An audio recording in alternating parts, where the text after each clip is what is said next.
संत कबीर से किसी भक्त ने पूछा है, मनुष्य की जिंदगी का सार क्या है। साहिब कहते हैं 5 सीढ़ियाँ चढ़ने के पश्चात सार तत्व की प्राप्ति होती है। नंबर 1, आपा तजय।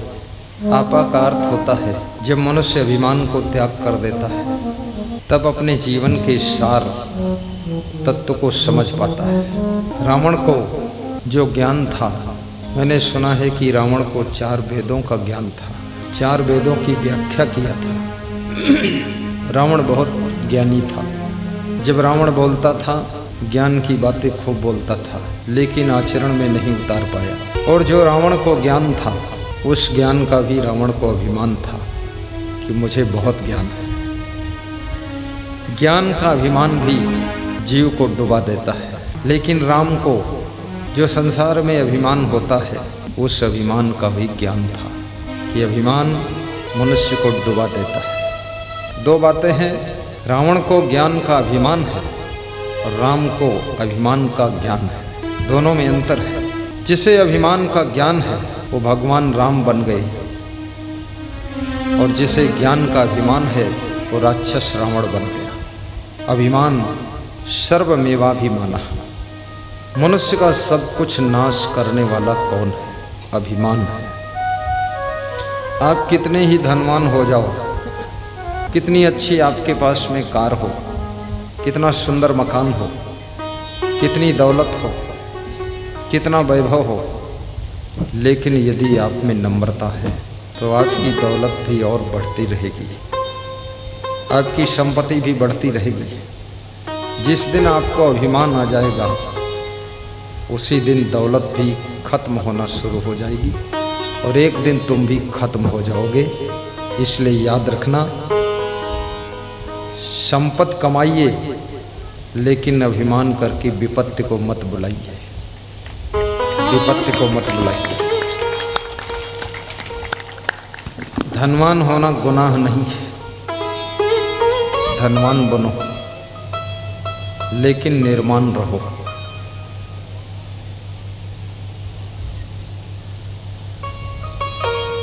आपा तजय।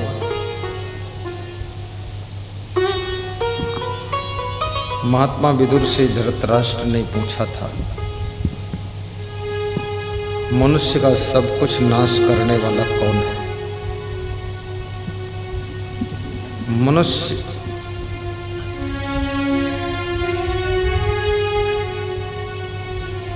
के सुंदर रूप को हरने वाला कौन है?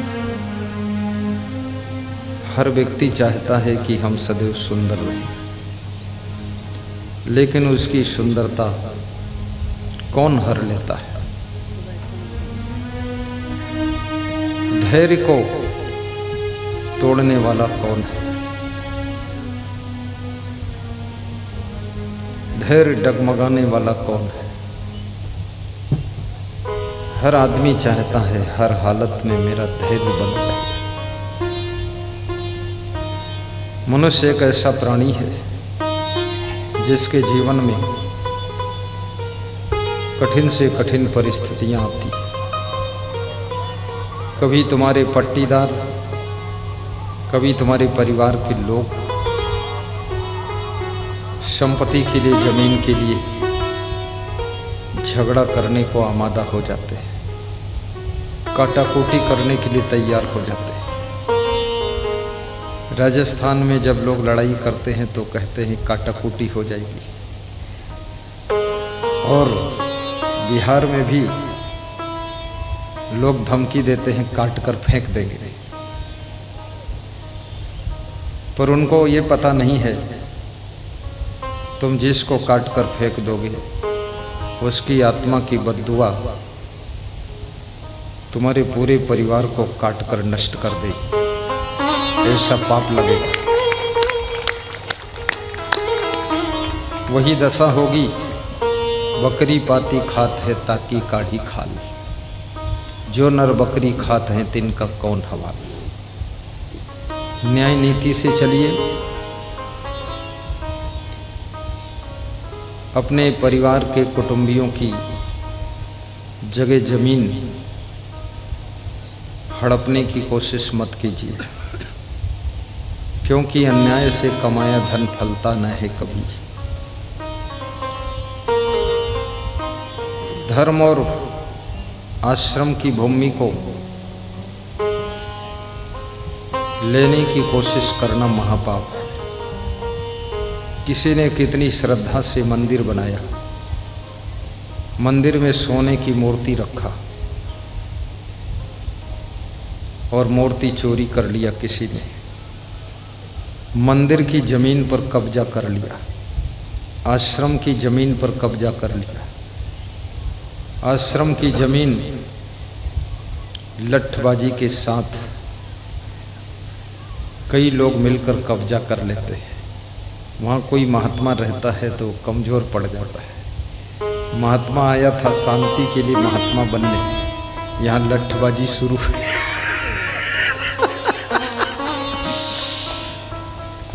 एक महात्मा मेरे पास में आया, बोला 35 मुकदमा चल रहे हैं। मुझे लगता मेरा गुरु मुझे झंझट में डाल गया। मैंने कहा तो जमीन ना होती तो क्या होता, तो भिखमंगा हो जाते। बोले महीने में दिन 30 ही हैं, मुकदमा 35 हैं। जहाँ देखो वहीं मुकदमा। लोग कहते हैं तुमको काट कर फेंक देंगे, तो बंदूक लेकर चलता हूँ। कबीर का बीजक लेकर नहीं चलता हूँ, न गीता न भागवत न शास्त्र शस्त्र लेकर चलता हूँ। किसी रोज भी काट देंगे तो क्या होगा। बड़ी समस्याएं हैं। मनुष्य का लोभ हद से ज्यादा बढ़ चुका है। और याद रखना, जब धर्म की संपदा को खाने की कोशिश मनुष्य करता है तो उसके पतन का समय निकट आ जाता है और उसके घर में ऐसी ऐसी राक्षसी आत्माएं जन्म लेती है जो उस बेईमान आदमी को दुख देती है और सब विनाश करके वह पुनः संसार छोड़कर चली जाती है।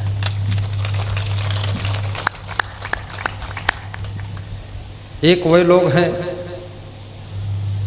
अभी हमारे पास में दान डिब्बा लेकर आए थे। बहुत से भक्त आए थे, नित्य 1 रुपया 2 रुपया 10 रुपया 20 रुपया कभी 50 रुपया उसमें दान डालते। इनका त्याग देखिए। दूसरे वह लोग हैं जो मंदिर से मूर्ति चोरी कर रहे हैं और लोग कहते हैं कि मंदिर से भगवान की सोने की मूर्ति चोरी हुई है, इसमें लगता है पुजारी का हाथ है। गजब हो गया। कबीर साहब ने इसके लिए कहा है, कहीं कबीर आसमानी फाटा क्यों कर सीमय दर्जी। जैसे किसी का कुर्ता फट जाए तो दर्जी सिल सकता है, गुरु जी का कपड़ा फट जाए तो रतन राज टेलर ही ये भी सिल सकता है, लेकिन आसमान फट जाए ये टेलर कैसे सिलेगा? नहीं सिल पाएगा, उसकी मशीन में वो सटे नहीं होगा आसमान। कबीर साहब कहते हैं आसमान फट गया है, अर्थात जो धर्म के रक्षक थे वही धर्म के भक्षक बन गए, जो भगवान के पुजारी थे वही चोर बन गए। जिनको आश्रम के विकास के लिए रखा गया था उन्होंने ही आश्रम की जमीन बेच डाली, अपने पोता पोती को लिख दिया। कितने साधु लोग, ढोंगी साधु है, उसके अंदर वैराग्य नहीं है, उसको तुमने मठ का महंत बना दिया, वो धीरे धीरे जमीन अपने घर में लिख दिया। अब उससे मुकदमा कौन लड़े? ये सब बेईमानी छोड़िए, अंदर त्याग होना चाहिए। अपने भाग्य का भरोसा भी कीजिए, कर्मों की कुंजी से भाग्य का ताला खोलिए। आपकी किस्मत बहुत बुलंद है। सबसे बड़े दानी भारत देश में रतन टाटा है वर्तमान में। रतन टाटा बहुत दानी है और वे सबसे बड़े धनवान भी हैं, बहुत बड़े धनवान हैं। दानी कभी निर्धन नहीं होता है और चोर कभी सुखी नहीं होता है।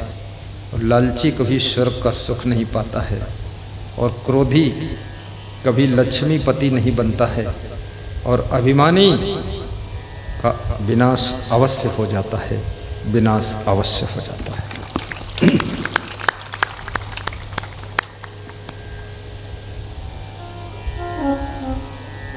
क्रोधा श्रियम हरत।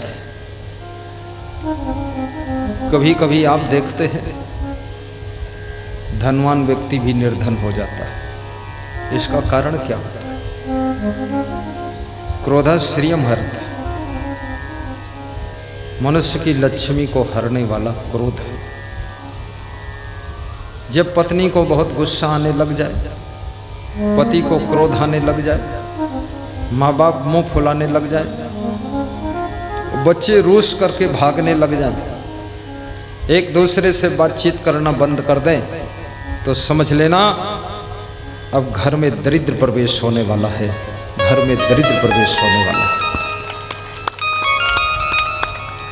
जहाँ प्रेम रहता है वहाँ लक्ष्मी रहती है, जहाँ सुमत रहती है वहाँ उन्नति होती है, जहाँ एक दूसरे का ख्याल होता है वहाँ मनुष्य धनवान बनता चला जाता है।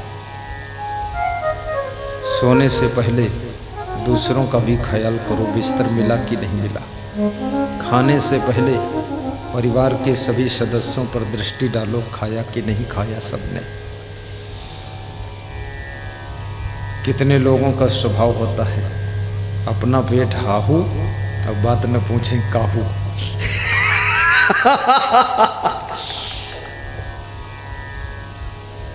दूसरों का ख्याल करना ये भगवान का गुण है। पराया दर्द अपनाए उसे भगवान कहते हैं, किसी के काम जो आए उसे इंसान कहते हैं, उसे इंसान कहते हैं। दूसरों को सताए उसे शैतान कहते हैं, मिल बांट कर खाए उसे इंसान कहते हैं, उसे इंसान कहते हैं। दूसरों का दर्द दूर करे उसे भगवान कहते हैं, उसे भगवान कहते हैं। परिस्थितियां बदलेंगी, मौसम बदलेगा, मन भी बदलता है। सावधान न रहो तो प्रेम भी बदलता है। जो प्रेम शुरुआत में पति पत्नी के बीच में होता है,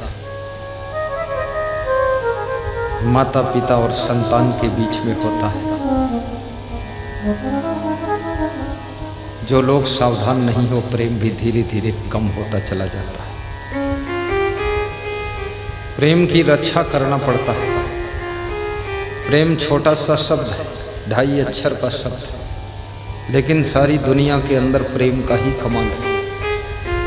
जिनके घर में प्रेम नहीं है उस घर में रहने वाले लोग खुश नहीं हैं, और जिनके घर में परस्पर प्रेम है उस घर में रहने वाले स्वर्ग के सुख का अनुभव कर रहे हैं और कहते हैं मेरे जैसा घर सबका हो और मेरे जैसा परिवार सबका हो, हमें बहुत सुख मिला है।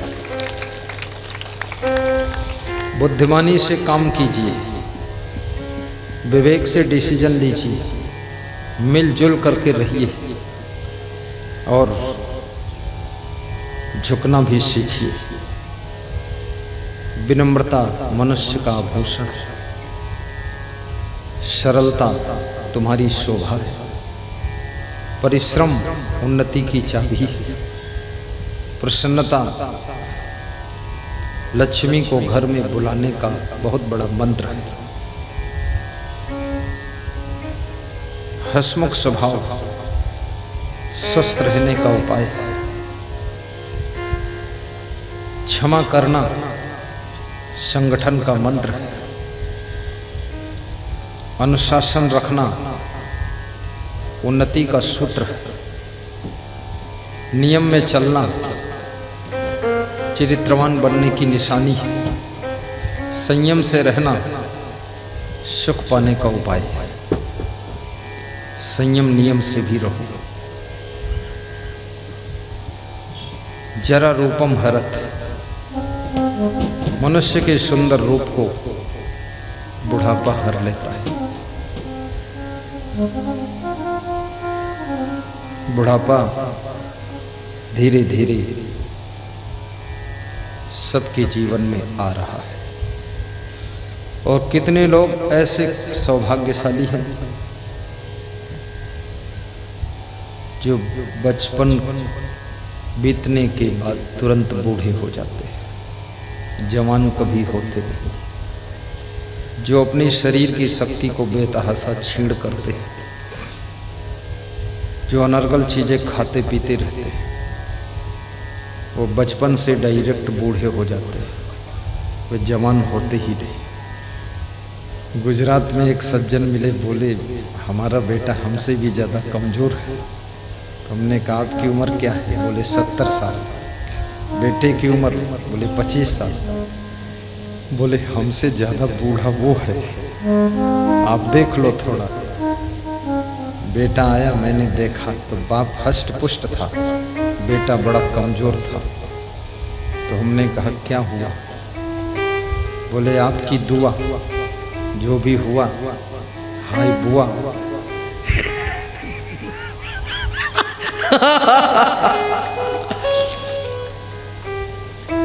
शरीर को कमजोर मत होने दीजिए।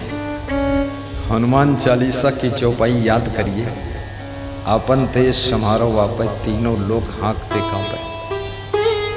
आपका तन बल, मनोबल, आत्म बल, धन बल, चरित्र बल, जन बल, कुटुंब बल, बुद्धि बल, ये अगर मजबूत है तो संसार की आंधी तूफान तुमको उड़ा नहीं सकती है।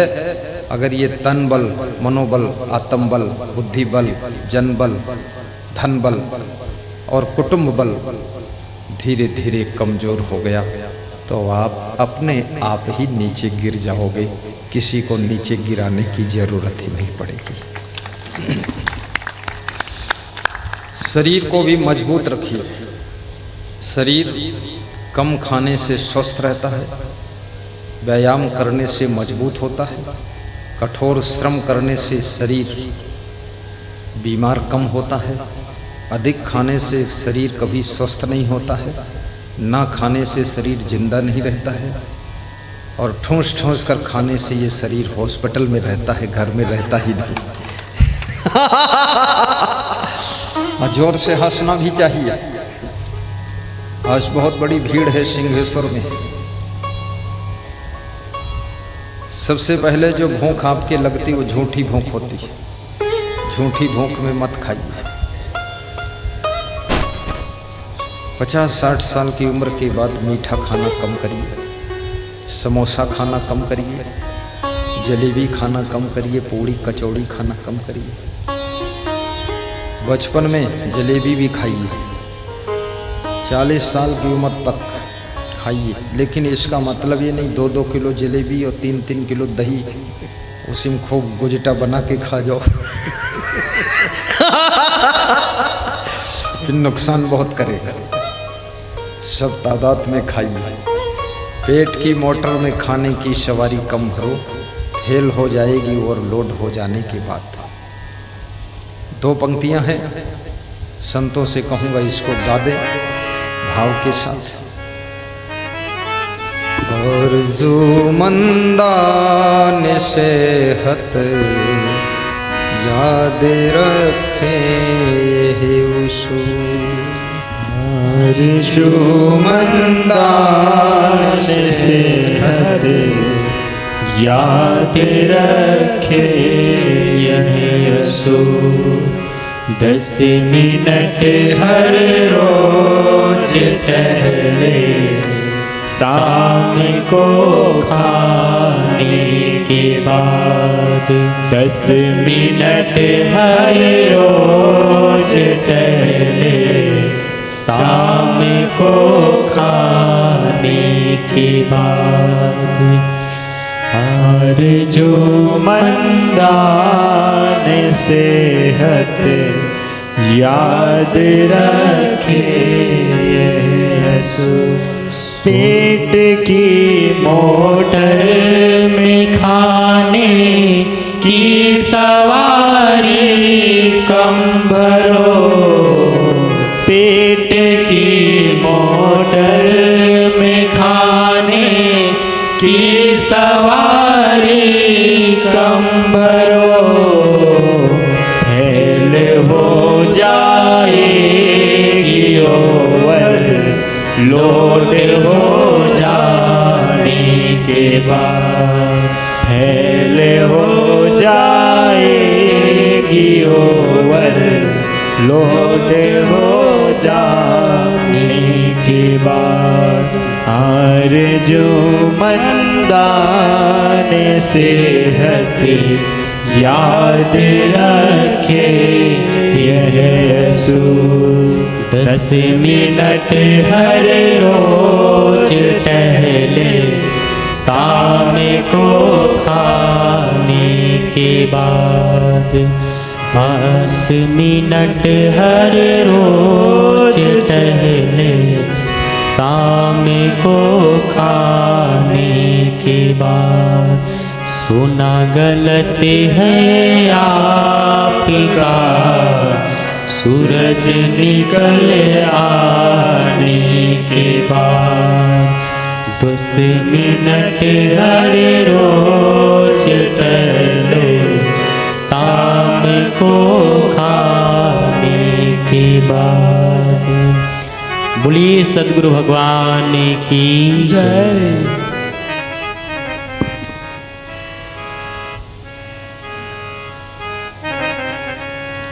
गया जिले में मेरा सत्संग था।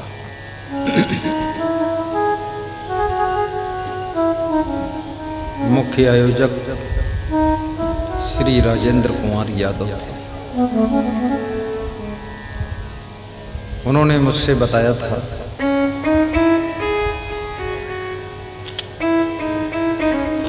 10 वर्ष पहले मैं बहुत बीमार रहता था, अब मरे ऐसा होता था, बचने की उम्मीद नहीं थी। लेकिन मैंने योगा शुरू किया, अब मैं पूरा स्वस्थ हूँ और दूसरों को भी योगा सिखाता। ग्राम फतेहपुर, जिला गया, बिहार की राजेंद्र यादव। महिलाओं को समय निकालकर योगा अवश्य करना चाहिए, और योगा यदि सीखना है, यस कृष गैस एजेंसी सेंटर के प्रांगण में श्री असंग देव योगा सेंटर खुला हुआ है, जहां योगा सिखाया जाता है गंभरिया में। उस योगा सेंटर के मालिक आए श्री सुनील भारती, श्रीमती नीतू भारती, श्री यश भारती। खड़े हो जाओ। योगा सिखाते हैं। देखिए, उनका शरीर भी बहुत फिटनेस है, बहुत मेहनत कर लेते हैं। योगा सीखो, बैठिए। गत वर्ष गंभरिया में प्रोग्राम भी कराया था। कितने श्रोता ऐसे हैं जो गंभरिया के सत्संग में गए थे? दोनों हाथ उठाकर बताओ जो गए थे। अरे लगभग 500 श्रोता ऐसे हैं जो गंभरिया गए थे।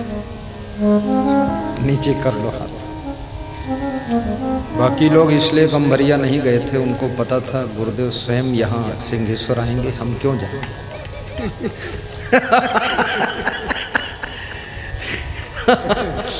हाँ, कुछ लोग ऐसे हैं जो सोचते हैं गुरुजी खुद आएंगे, हम नहीं जाएंगे, और आना पड़ा हमको।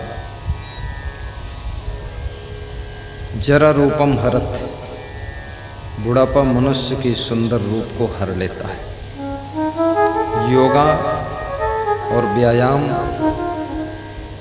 समय पर भोजन और पानी, खुली हवा